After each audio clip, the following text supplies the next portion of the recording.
And we're back live here on a Thursday here in February after the Super Bowl, after the NBA All-Star game, after the NBA trade deadline. We got all the news here. This is the Third Stringers podcast where we all day. I'm your host, Noah Kratz. To my right, we got Justin Arbini. Hello, hello. And back for her second week is Paige Otto. Yeah.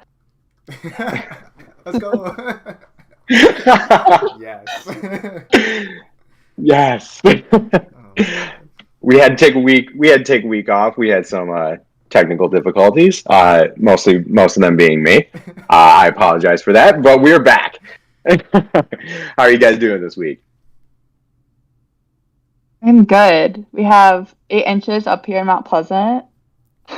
Sheer ice. But I'm doing okay. I don't have that much snow, but there is a lot of ice. But other than that, doing good.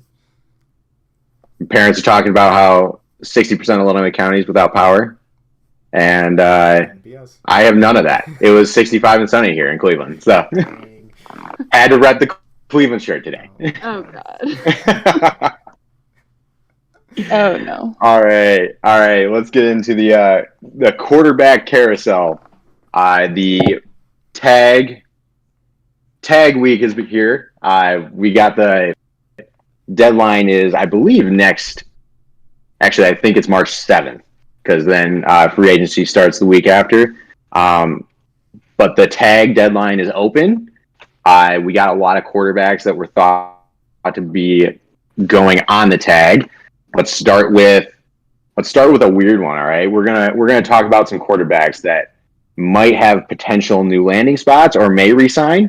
What we're gonna do is we're gonna go random. I'm gonna ask one of you guys about a quarterback on where you think they're gonna go, and we'll go from there. All right, we'll start with Justin. Let's go with a guy who may be pretty controversial. He spent 4 days in a dark room and really hasn't said anything since he came out. So we're going to talk about Aaron Rodgers. Everybody thinks that he may be leaving Green Bay. He may not even come back to the NFL.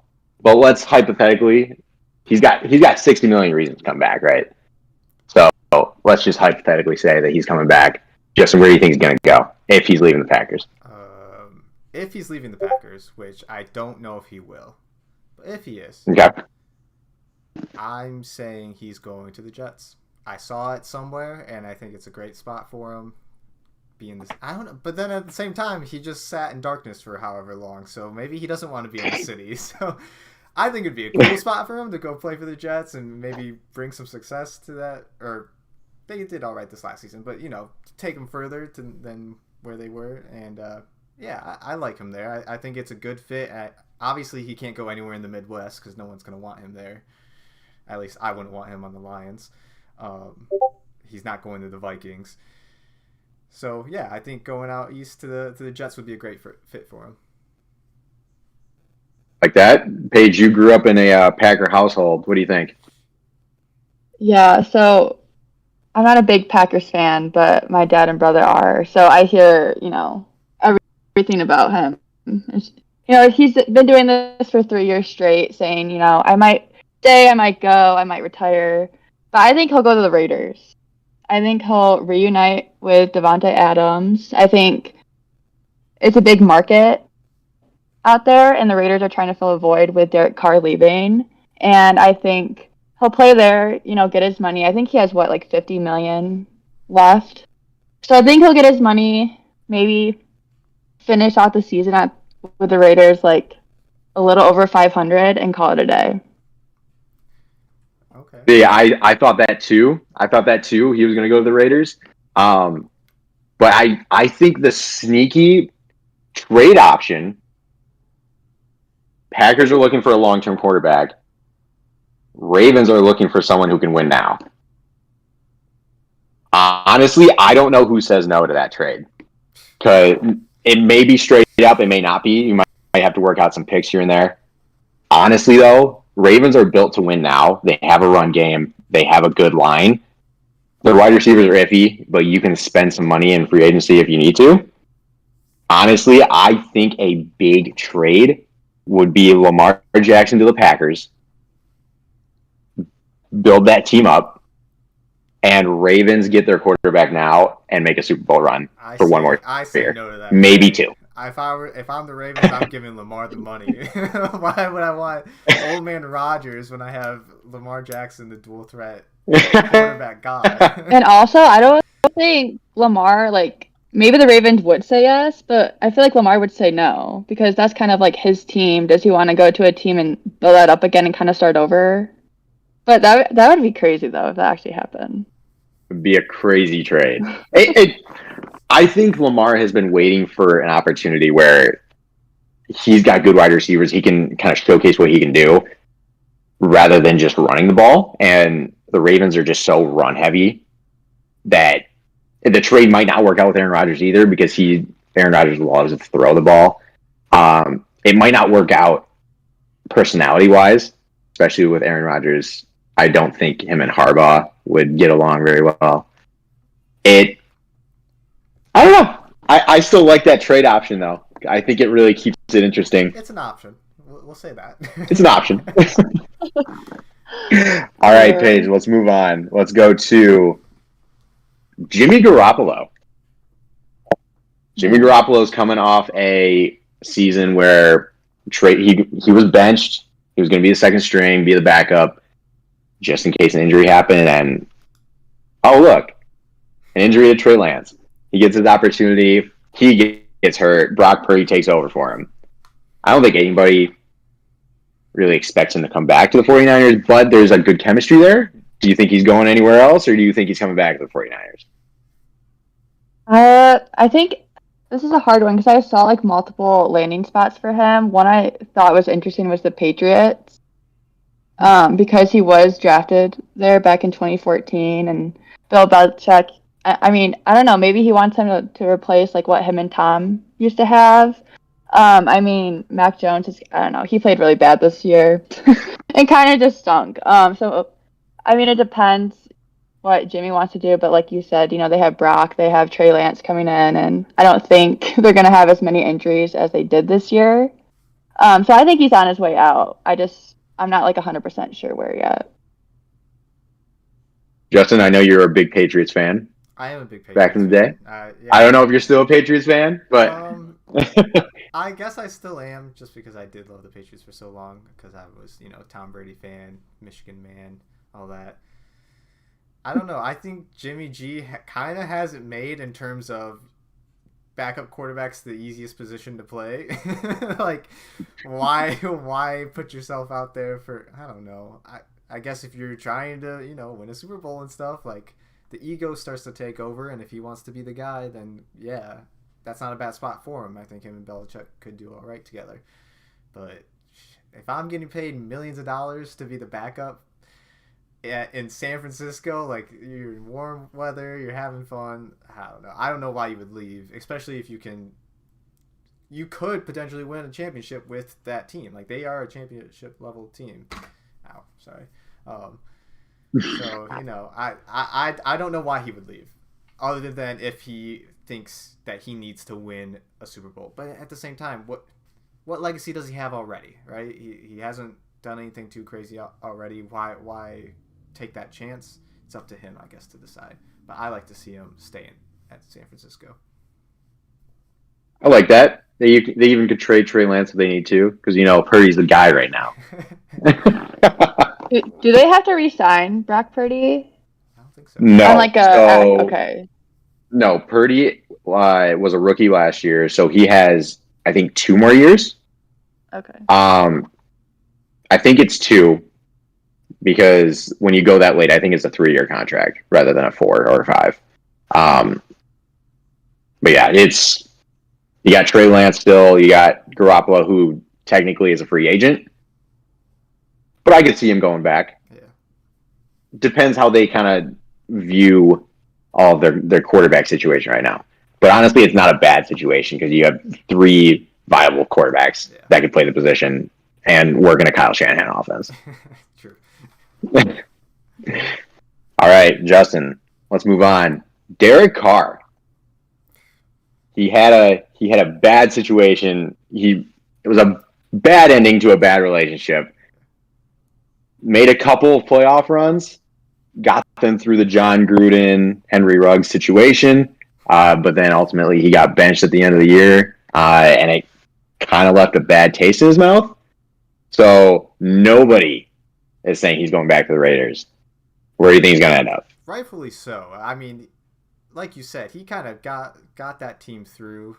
Obviously, they weren't top tier, but he's an okay quarterback. He's not complete trash. I don't think anyone blames him for the shortcomings of that team.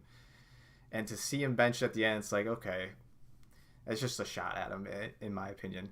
Where I could see him going, depending on what happens with Aaron Rodgers, I could see him going to Green Bay. He's an okay. I think if you have the right pieces around him, he can win games. He's not going to elevate a bad team, but he's not going to bring down a good team. I could also see him being a backup to like wherever Lamar ends up going. I think he's just a solid quarterback, and honestly, I'd like to see him be a backup for a couple of years. I want to see what that does for him in his development, and then out of there, if he can work his way into a starting role, or if he maybe goes out east and plays for the Panthers. Depends on how the next couple of years go for him. I like that. Paige, you got a different option, or do you think that's an idea? That. I like that option, but I also saw like the Jets are on like all of these quarterbacks' radars. Like either Derek Carr goes there, Aaron Rodgers goes there, but I also saw the Saints as a landing spot for Carr, which is he did refuse to trade from them I think a couple years back, but that's not completely ruled out. They don't really have a quarterback right now. That's a change of scenery for Carr would be good, I think. And I also like, Justin, how you said like if he had a couple years under his belt as a backup, that could help him, because I think the pressure definitely got to him because there was like so many high expectations on the Raiders this year. So I could see that as a landing spot. I don't know. He definitely doesn't go back though. No, absolutely not. No way. If it was me, I would be all like, right. now I'm done. But if that actually happened, Yeah. Oh man, there's no way. There's no way. No. All right, you guys shot down my Lamar to the Packers idea, so let's hear a couple different options. Paige, let's start it off. I like follow the Miami Dolphins like pretty well, I would say. So Lamar did say that if he wasn't in Baltimore, he would go there. And why would the Dolphins say no to that? He's had God knows how many concussions. And Lamar's just better than him. Yeah. Like straight up. So I don't know like what the trade scenario would look like if that happened, like what the Dolphins would have to give up and vice versa. But Tua would probably leave. I don't think he could stand being a backup to Lamar. So that does that whole QB carousel thing again. But I mean, I feel that would be a great fit with Lamar down there. I completely agree. He's always said he wanted to go home, or at least closer to home. And Miami is a good option. They could even trade Tua back to the Ravens just to cut into maybe some potential picks since they don't have their first round pick this year. Another landing spot, if you don't agree with the Green Bay one, is Tampa Bay. I mean, Tom left. They have an aging team right now. If they're going to make another Super Bowl run or even another playoff run, it'd have to be now before they go into a rebuild. And this would be a big splash and a good start. I still don't think it competes with the top tier in the NFC, like the 49ers or the Eagles or even the Lions at this point. Oh my God. But I think it's a viable option. I think he would definitely consider it. Yeah. because he's going to have a lot of control and a lot of say if they tag him. Yeah, I'd rather see him go to the Dolphins. Now that Paige brings that up, but my first thought was Tampa because of Tom leaving. I think he would have the wide receivers that he need or that he would want to have to throw to, in Mike Evans, and I mean, who else do you need besides Mike Evans? But that was really my main spot. But then Paige said Dolphins. I'm like, I would rather see him go to the Dolphins. It'd be so fun to see him Waddle and Hill, and yeah, that'd be amazing. And that's just like I feel like his place, like Miami, like that's just like Lamar's vibe. I feel like. It really feels like it. He feels like a Florida guy. Yeah. If he was the same, I mean the Vipers. Yeah. Oh man! All right, let's move on to our last one here. We got Daniel Jones. He overperformed this year. Everybody knows that. Brian Dable is the quarterback whisperer in the NFL at this point. He made Josh Allen who he is. He turned Daniel Jones into a viable quarterback. He wants $45 million a year. Do we think the Giants are going to give it to him? I say give it to him. Wow, really? Give it to him. As long as they keep what's the guy's name? I always forget. Saquon. No, the quarterback whisperer. Oh, Dayball. Yes. If they have him with Daniel Jones, keep it. Like, why? I don't know. I'm a big believer of don't ruin things that are going well. Like, that went very well last season. Like you said, he overperformed, but if he can continue doing that, keep it as long as you can. I don't know why. Or at least to a spot where you feel like it won't get any better. I think he can continue to improve. And if the team stays solid, Saquon performs as well as he did, like why would you implode that already? That's my thought. So keep Daniel Jones. All right, Paige. What do you think? So I'm gonna say no, but I like your thinking, Justin. I mean, it could happen. So with the draft kind of coming up, I did see an interesting mock draft about the Giants selecting Anthony Richardson from the Gators at 9th overall. What do we think of that? I think it's. Do you think they would actually do that? I think Anthony Richardson would be a great fit in New York, to your point. I think it's a great idea. So because I like, obviously he was having like a really good season. You know, they got that win over Utah. You know, his ceiling is super high, but I feel like his floor is super low. Just because he's very inconsistent. So like, I don't know if that will actually happen, but I saw that and I was kind of like, I mean, that would kind of get Daniel Jones to kind of like reevaluate and be like, oh, I mean, maybe they do both. Maybe they give him the money and draft him. So, I don't know. I think it's going to tell a lot if they're going to tag either Daniel Jones or Saquon. I think regardless of whoever they tag is going to be the one they don't see as their long-term option. Because if you tag Saquon, the idea is that you're either going to sign Daniel Jones to a long-term contract or you're going to let him go, but I don't see them letting him go. He did too well, and it was in a first-year offense with Brian Daboll, and their wide receiver core pretty much sucked. Richie James was their number one wide receiver, Yikes. who was the fifth wide receiver in San Francisco a year prior. It was awful to watch. And if you can get him some receivers, some competent receivers, you could see him do some really good things in New York, but you can't pay him $45 million. You got to find some middle ground, even if it's $10 million less. I still don't think he's worth it, but that's a good start. Yeah, I can't see if I'm a NFL GM or even just somewhere in the front office. I can't imagine putting a tag on a running back, any running back. Like, there's just so prone to injury, and it seems like every other year there's a breakout running back.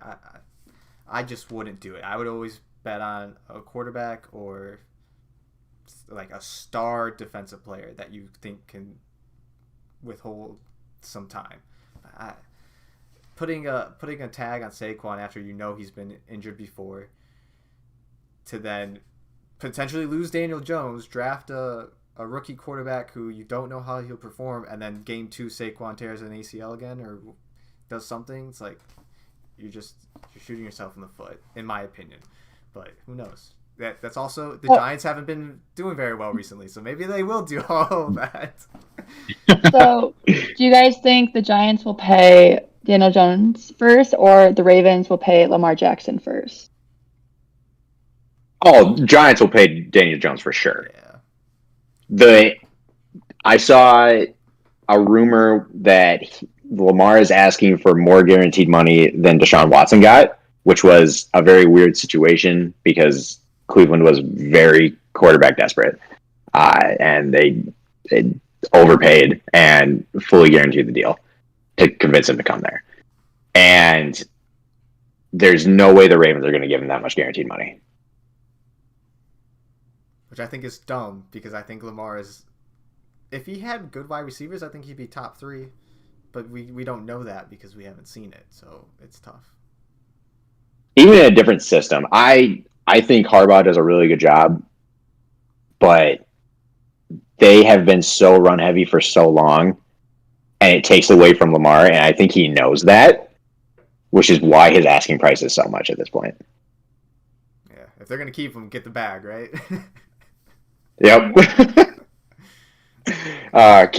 Can't blame the guy, right? I do say. I mean, he did knows win an his worth. MVP. Exactly, that's what I'm saying. Yep, he knows his worth. Mm-hmm. So I would get the money for sure. All right, let's move on to the NBA. Westbrook, all right, got traded from the Lakers.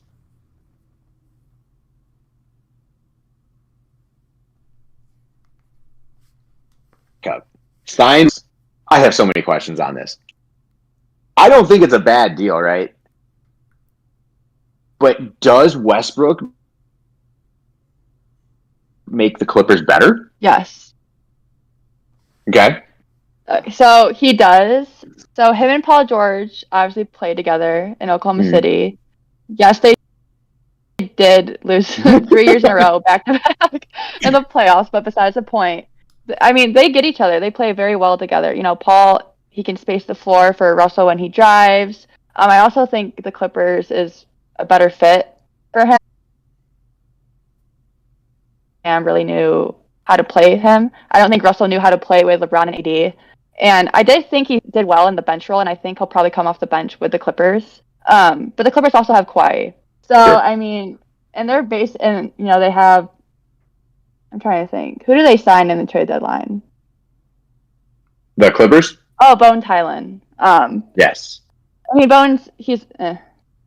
He's a good, he's a good role player, but I just think the Clippers, they were a threat in the West, but they're even more of a threat. Because, you know, Russell could be a game-changing piece for them late in a playoff game. But I also think he knows this is his, like, last stop of, like, showing people he is an NBA player and can play, or else he's out the door. So. Okay. Justin, what are your thoughts? I think Russell Westbrook has been criminally criticized over the past few years. I think, first of all, Mr. Triple-Double. Like, everyone obviously that team wasn't what it was, or, you know, it wasn't great, so he was just stat padding a little, but that's fine.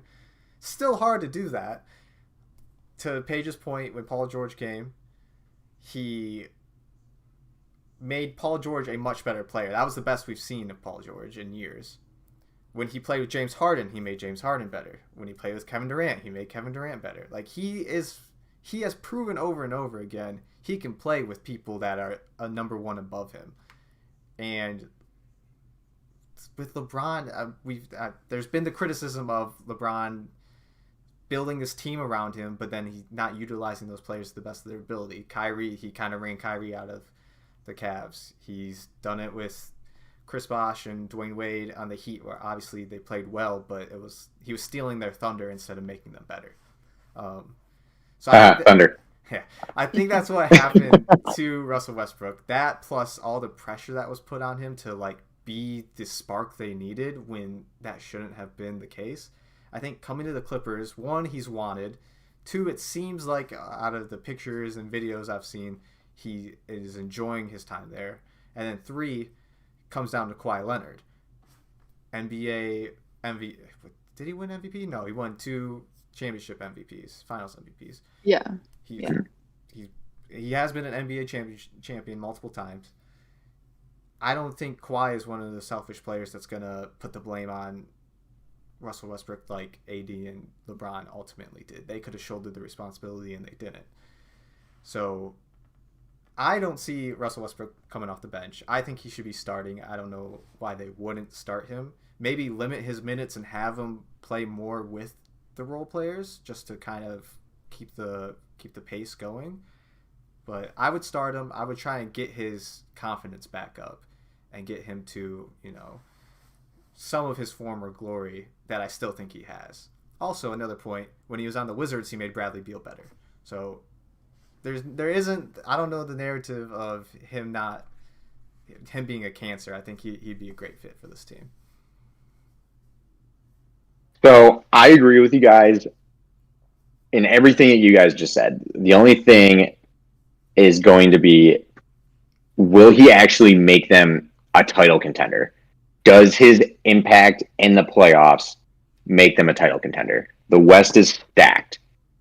And I don't know if he is the guy that they need at point for them to win a title. The only thing I will say is the reason why it didn't work with the Lakers is because Westbrook is a ball-heavy point guard. LeBron is a ball-heavy, whatever you want to call him. Yeah. Because you can't really classify him as anything. He's just one of the best players in the world. He's positionless at this point. But he's very ball heavy. He needs the ball in his hand. So does Westbrook, which is why it didn't work out. I think he will be the starting point guard. I think he will be the main focal, like the driver of the offense, just because Paul George can shoot the ball. Kawhi is more of a driver. He can also shoot, though, and he's not, a ball-heavy guy. I think it will work, but I don't know if he's the guy that makes the difference in the playoffs. So I'll ask you guys, does this make them a title contender? I'm not sure, but I feel like it's more on Kawhi and Paul to be healthy than it is on Russell to go far in the playoffs. That's fair. Because I saw something that Kawhi's like missed like 50% of his, or like 50% or more of like the last 3 years of games. That's crazy. I mean, like you just can't really rely. I think the Clippers were actually like the favorite to win the title this year, and now people aren't really sure if they'll even make it past the first round. But I think they will probably make it past the first round with Westbrook. But you think he'll start over Terrence Mann? I would. Absolutely. He can shoot? Okay. I would start him over Terrence Mann every day. It might not be right away. It might not be for a couple games just to get him, introduce the offense. But eventually, I would say like maybe 5 games in, he starts and takes that position away from Terrence Mann. I put him in right at the beginning and say, go score 40. And just see him ball out for a couple games. Like I don't know. I'm rooting for Russell Westbrook. I think he can be a 30, 10, and 10 player still, and I want to see him succeed right away for them. I mean, the NBA, yeah, you have some plays and some flow that you need to work with your teammates, but for the most part, it's a one-on-one show, and then you kick out, and then they do a one-on-one, and then it's mostly that, and then some pick and rolls. He has Zubac is his last name. Mm-hmm. Do a pick and roll, go down and dunk it on someone first play of the game. Like go in swinging. I think in the West it is such a crapshoot right now with Kevin Durant going over there and Kyrie. I could see the Clippers beating the Warriors in 7, even though the Warriors have just been looking very weird right now. I think they can beat. I think they could beat anyone in 7. There's a chance. The only team that I would say maybe not, depending on how Kevin Durant does, is the Suns. That would be the only team I would worry about, just because of the bench and all the surrounding players.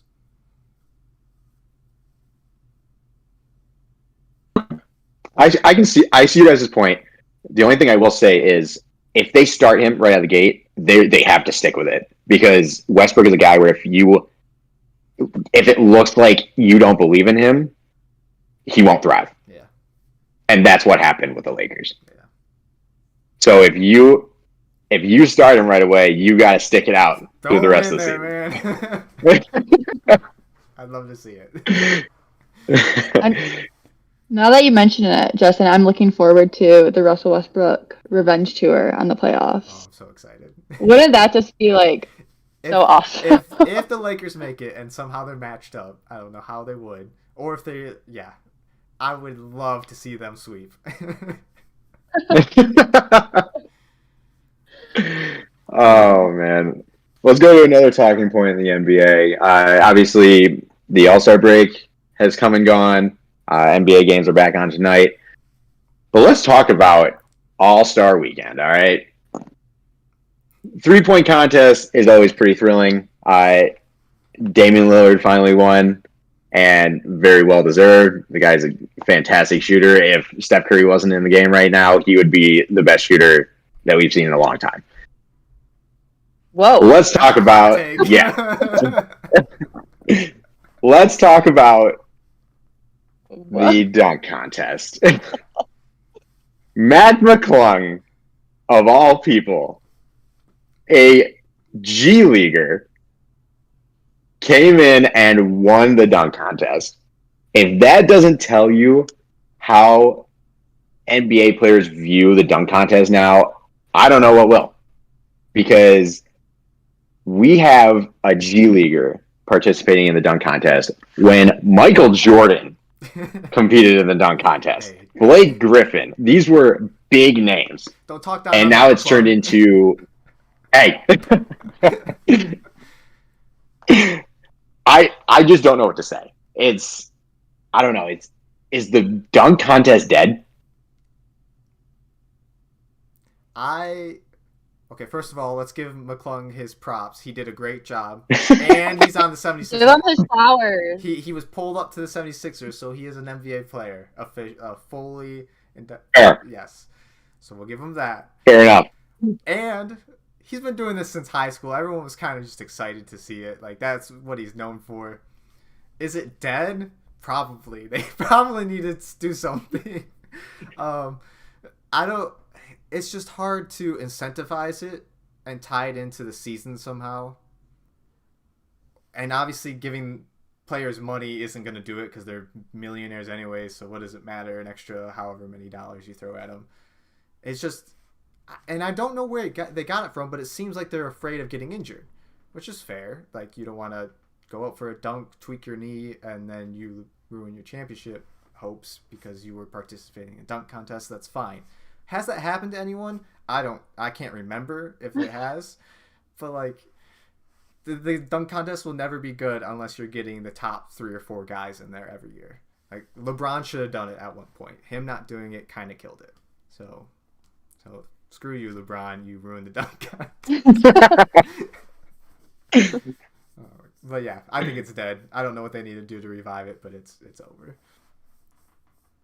What would they put instead of it though? You know, because I think the I was idea... thinking the same thing. 1-on-1 tournament.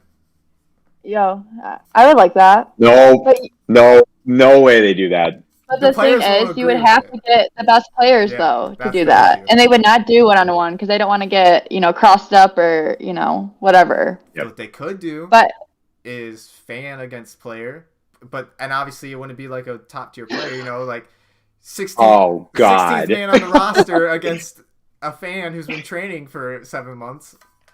That'd be fun. It'd be fun to watch. What about 3-on-3? I don't think they do it either. Half court 3-on-3, and then I mean you would be able to get away with not the best players playing. Yeah. I don't think they do it.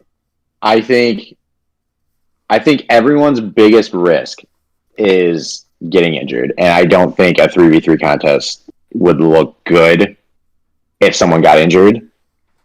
I think if anything, they do a pig contest. Oh my God. That'd be so boring. I think that I don't know. I don't think they'll ever get rid of the dunk contest because it's just engraved in the All Star weekend now. But they have to find a way to get the superstars to participate. I think another issue is that we kind of reached the max on what a human can do Yes. in terms of dunking a basketball. I think everything's been seen and everything has been done.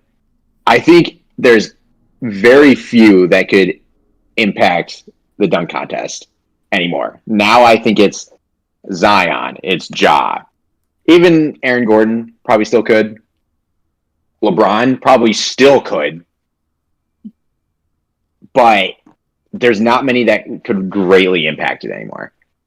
But I think if Zion does it next year and somehow he convinces Ja to do it, I think that could reinvigorate it. That would be exciting, but I don't think it'll ever happen. There's no way. I would rather see like East versus West in the All Star game Yeah.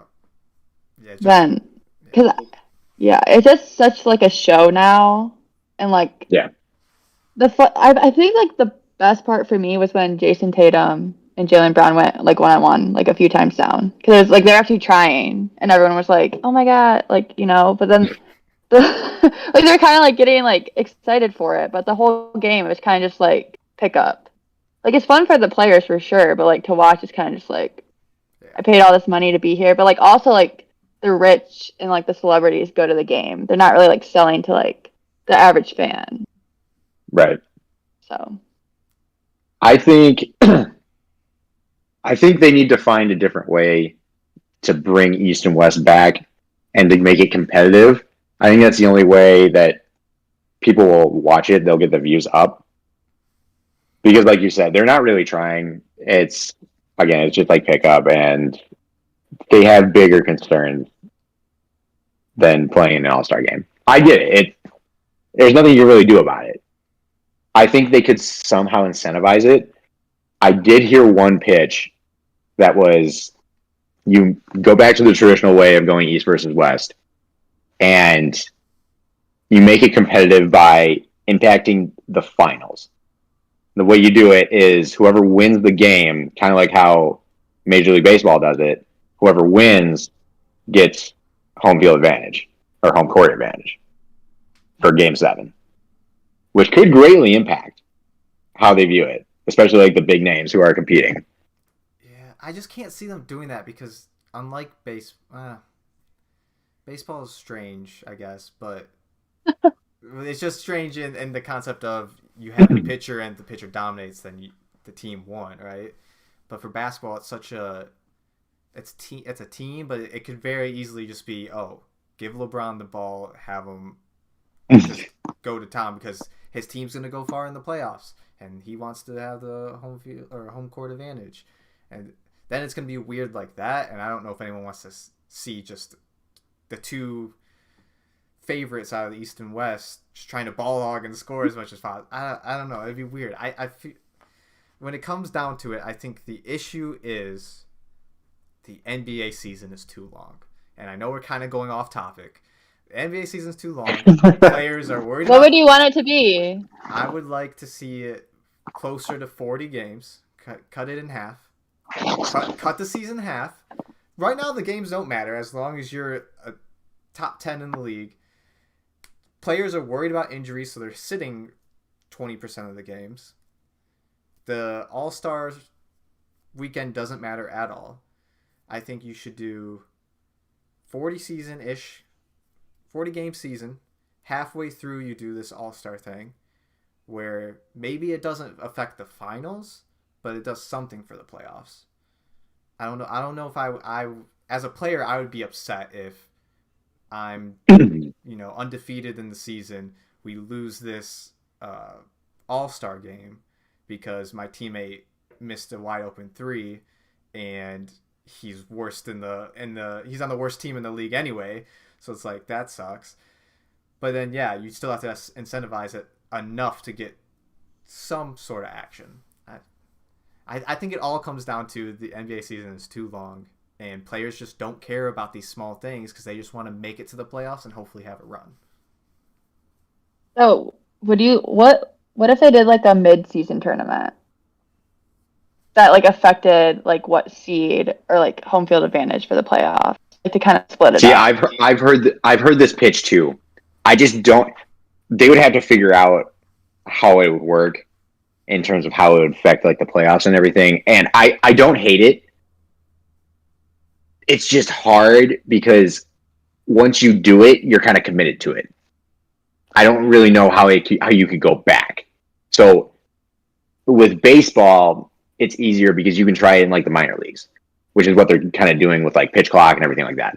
But for the NBA, they couldn't really do it in the G League. It's hard. It's very hard. But here's my other pitch, okay? Because I actually agree that the NBA season is also too long. But You think the I don't MLB agree going down season's to. too long? Oh, absolutely. But that's another story for another day. But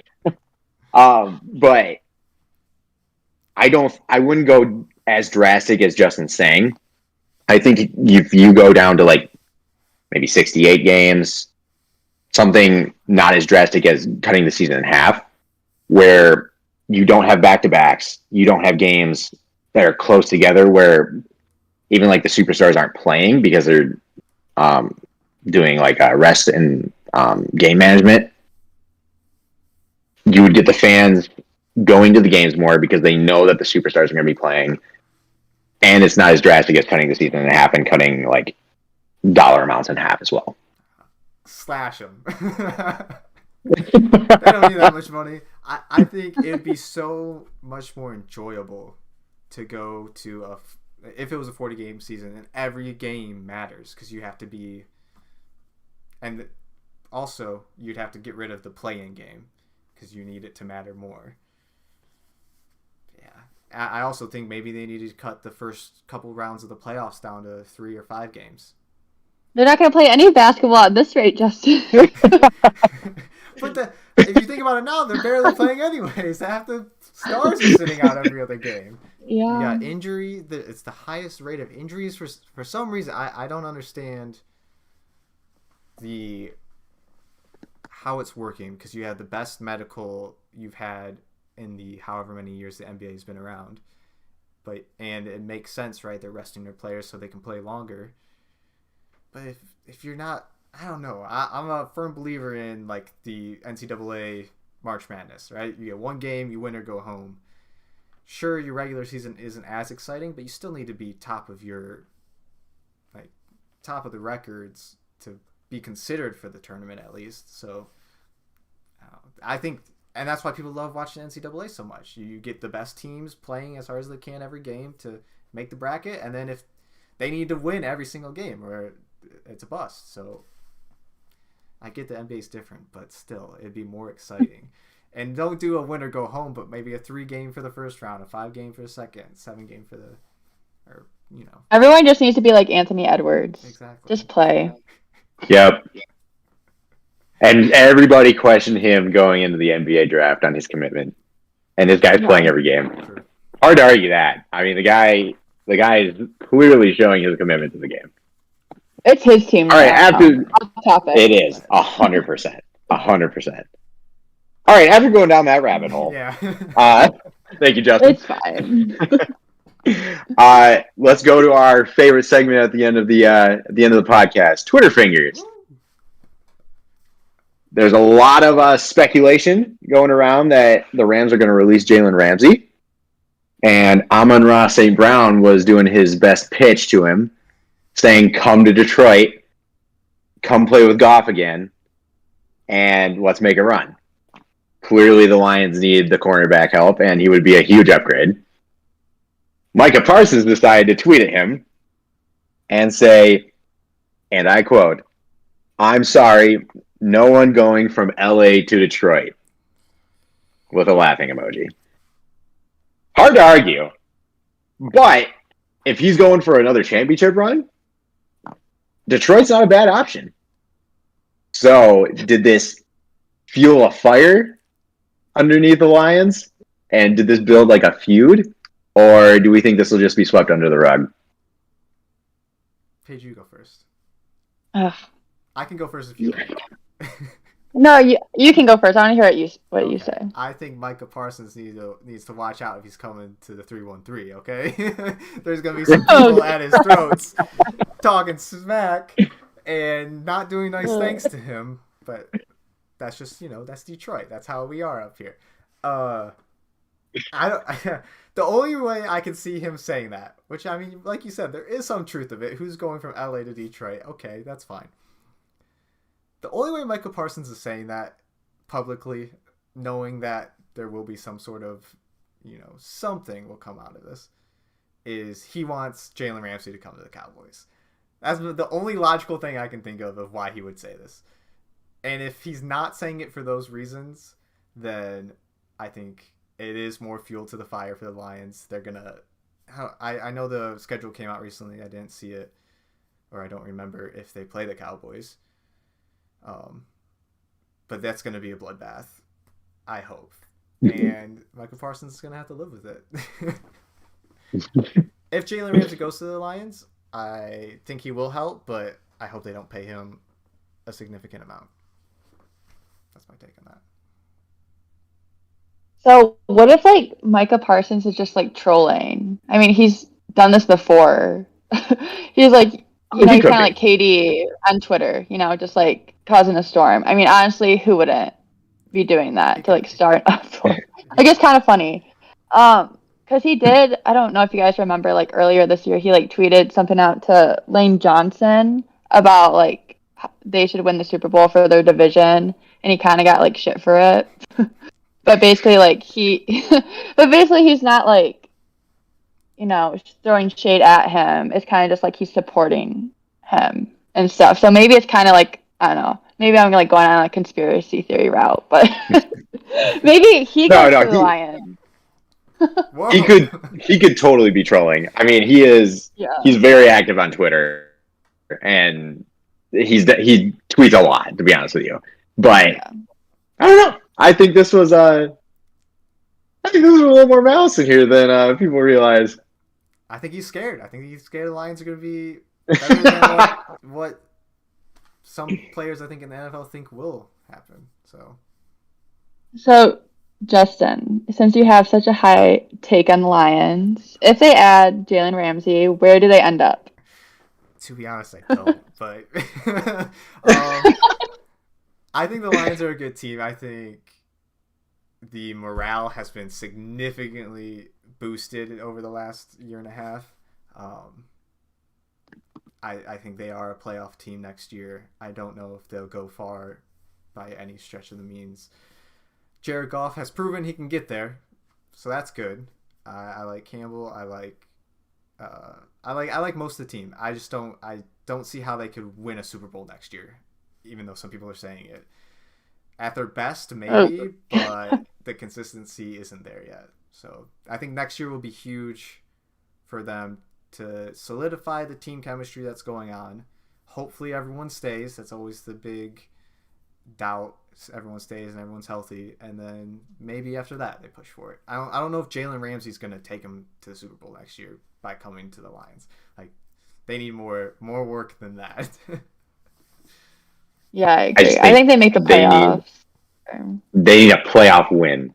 Yes. I think I'm highest on the Lions than anyone. Oh, and this is going to be really bad when they don't make playoffs next year.